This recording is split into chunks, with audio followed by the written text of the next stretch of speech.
Bonjour tout le monde! Aujourd'hui à Passion Miniature, tel que promis la dernière fois, je vais vous parler des outils. Alors les outils qu'on va utiliser pour faire des miniatures. Le premier outil, c'est un outil de découpe comme celui-là, ici, commandé sur Temu, Amazon ou dans les magasins là, spécialisés. C'est un outil avec lequel on peut couper à angle. Alors les angles se changent ici et on peut changer aussi la lame. Alors, super outil là, pour couper le bois, le plastique. Vraiment génial. Ensuite, ici, alors j'irai avec, on y va avec des pinces coupantes pour les fils métalliques, encore là, pour le plastique, des ciseaux à tissu. On va y aller aussi avec un rapporteur d'angle. On va y aller aussi là, pour faire les cercles. Hein? Ça, c'est important aussi d'avoir le compas pour faire des cercles bien droits. On va y aller aussi avec, ben moi j'utilise des seringues. Des seringues autant pour faire certains éléments décoratifs. Ça peut être aussi pour appliquer des colles ou pour la résine. Ensuite, j'ai des outils ici, c'est des outils de bijoutier, mais pour faire des ronds. Quand on utilise des fils métalliques, alors on est capable de faire des ronds, des beaux ronds bien droits avec ce genre d'outils-là. J'ai aussi ça comme ça ici.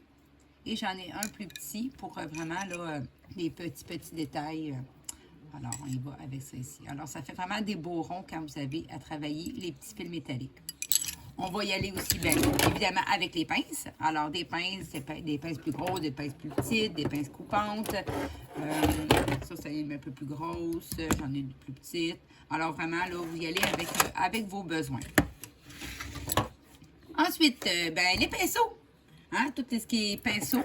Alors, vous allez avoir sûrement des choses à peinturer. Alors, j'y vais avec différentes sortes de pinceaux. Je ne vous montre pas tout ce que j'ai, mais je vais aussi avec des pinceaux, là, comme ça ici, à pointe très, très fine. Ça ici.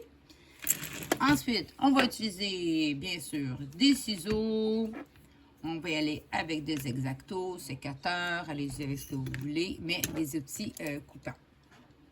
J'ai aussi une petite, c'est pas une perceuse, c'est une perceuse manuelle. Il y en a des électriques. C'est peut-être le prochain investissement que je vais faire. Mais moi, j'en ai ici une manuelle qui fonctionne quand même aussi très bien là, pour installer nos chevilles, entre autres. Une chose que j'utilise aussi, je sais pas, ben, il y a tout ce qui est, parce qu'on va avoir besoin de papier sablé. Alors, il va avec le papier sablé. J'y vais aussi avec des petits comme ça. Alors, pour des petits détails, c'est quand même intéressant là, plutôt que d'avoir la grande feuille. Alors, je vais aussi avec ça.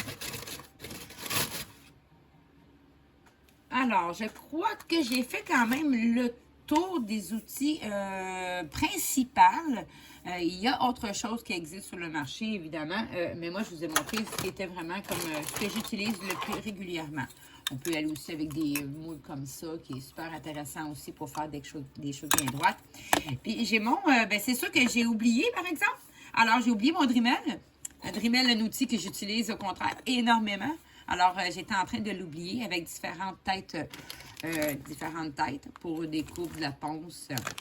Alors, ça, c'est vraiment génial là, pour travailler le bois, entre autres. Là.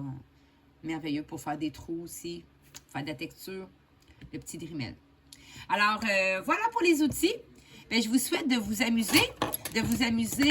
Et puis, la prochaine fois, bien, si vous avez des idées, des choses que vous aimeriez là, qu'on discute, qu'on parle, que vous aimeriez que je donne des suggestions, que je vous montre comment faire, alors il n'y a pas de problème. Même que là, je vais commencer à faire quelques démonstrations, quelques tutos un peu plus longs, vraiment, mais détaillés d'éléments de maison de poupée. Bien, je vous souhaite à tous une excellente journée et je vous dis à la prochaine à Passion Miniature. Bye!